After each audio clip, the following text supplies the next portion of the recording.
ആ ഞാന് പരാതി കൊടുത്തിട്ടുണ്ട്. ഇപ്പം സൂയിസൈഡ് അറ്റംപ്റ്റ് ഉണ്ടായിരുന്നല്ലോ. അപ്പോൾ അവർ വന്നിട്ട് സ്റ്റേറ്റ്മെന്റ് എടുത്തിട്ടുണ്ടായിരുന്നു. അപ്പം അതിനുശേഷം ഇന്നലെ മജിസ്ട്രേറ്റിന്റെ അടുത്തിട്ട് മൊഴി കൊടുത്തു. അതായത് ആള് വിവാഹ വാഗ്ദാനം നൽകിയിട്ടുണ്ടായിരുന്നു. നമ്മൾ രജിസ്റ്റർ ഓഫീസിലൊക്കെ കൊടുത്തു. അതായത് ഇന്റർകാസ്റ്റ് മാരേജ് ആയത് കാരണം രജിസ്റ്റർ ഓഫീസിൽ കൊടുത്തു. 23-ാം തീയതി വിവാഹം കഴിക്കാമെന്നുള്ളത് അതായത് പറഞ്ഞിട്ടുണ്ടായിരുന്നു. അപ്പോൾ അതിൽ നിന്നിട്ട് ആള് പിന്മാറി. ഞാൻ ഫസ്റ്റ് പരാതി കൊടുക്കുന്നത് ഫെബ്രുവരിയിലാണ്. ഫെബ്രുവരി 18-ലാണ് കൊടുക്കുന്നത്. 19th ആണ് കളക്ടറിന് പരാതി കൊടുക്കുന്നത്. അത് കഴിഞ്ഞിട്ട് പാർട്ടിയൊക്കെ ഇടപെട്ട് ഇത് സെറ്റിൽമെന്റ് സംസാരിക്കുകയായിരുന്നു. 23-ാം തീയതി വിവാഹമാണെന്നുള്ളത് പാർട്ടിയുടെ ഭാഗത്തു നിന്നുള്ള ഉറപ്പ് നമുക്ക് ലഭിച്ചിട്ടുണ്ടായിരുന്നു. ഈ ഫെബ്രുവരിയിൽ 2025 ഫെബ്രുവരിയിൽ ഞാൻ പരാതിയായിട്ട് പോയതിന് ശേഷം. അപ്പൊ അതിനുശേഷം ആള് വീണ്ടും 23-ാം തീയതി എനിക്ക് വരാൻ പറ്റില്ല എന്നുള്ളൊരു സ്റ്റാൻഡിലേക്ക് മാറുമായിരുന്നു. കല്യാണം കഴിക്കാനായിട്ട് വരാൻ പറ്റില്ല എന്നുള്ളൊരു സ്റ്റാൻഡിലേക്ക് മാറി. പിന്നെ അത് മാത്രമല്ല, എൻ്റെ അടുത്ത് സൂയിസൈഡ് ചെയ്തോ എന്നുള്ളൊരു ഇതിലായിരുന്നു ആള് സംസാരിച്ചത്. എൻ്റെ അടുത്ത് പറഞ്ഞത് ഫേസ്ബുക്കിലാണ് എന്നെ കോൾ ചെയ്യുന്നത്.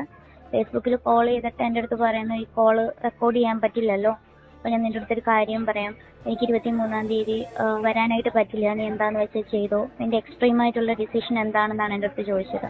അപ്പോൾ ഞാൻ പറഞ്ഞു, ഇതുപോലെ നാട് മൊത്തം അറിഞ്ഞു 23-ാം തീയതി, നിങ്ങൾ തന്നെയാണ് എല്ലാവരോടും പറഞ്ഞത് 23-ാം തീയതി കല്യാണം എന്നുള്ളത്. നിങ്ങളുടെ ഭാഗത്തു നിന്നാണ് പലരുടെ അടുത്തും ഈ ഒരു കാര്യം പോയത്. അപ്പോൾ പെട്ടെന്ന് നിങ്ങളിങ്ങനെ പിന്മാറുമ്പോഴത്തേക്കിനും എനിക്ക് മാനസികമായിട്ട് കുറേ ബുദ്ധിമുട്ടുണ്ട് എന്ന് പറഞ്ഞപ്പോൾ പറഞ്ഞു, എങ്കിലും നീ പോയിട്ട് സൂയിസൈഡ് ചെയ്തോ, നീ സൂയിസൈഡ് ചെയ്ത് മരിക്കുന്ന സമയം വരെയൊക്കെ ഞാൻ കോളിൽ വെയിറ്റ് ചെയ്യാം, ഹോൾഡ് ചെയ്യാം എന്നാണ് പറഞ്ഞത്. Last conversation. ശശിനാരായണൻ ചേരുന്നുണ്ട് പത്തനംതിട്ടയിൽ നിന്ന് വിവരങ്ങളുമായി.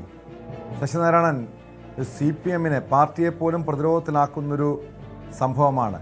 ഒരു പ്രാദേശിക നേതാവിനെതിരെയാണ് ലൈംഗിക പീഡന പരാതി. പക്ഷെ അതിനപ്പുറം ഗൗരവമുള്ളൊരു കേസ്, ഈ പെൺകുട്ടി പരാതിയുമായി പാർട്ടി നേതൃത്വത്തെ സമീപിക്കുന്നു.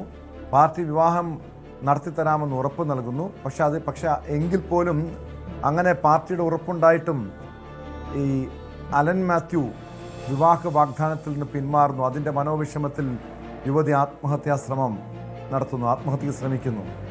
ഇതേ തുടർന്നാണ് ഈ വിഷയം പുറത്തറിയുന്നത്. എന്താണ് നിലവിൽ ഈ യുവതിയുടെ ആരോഗ്യനില എങ്ങനെയാണ്?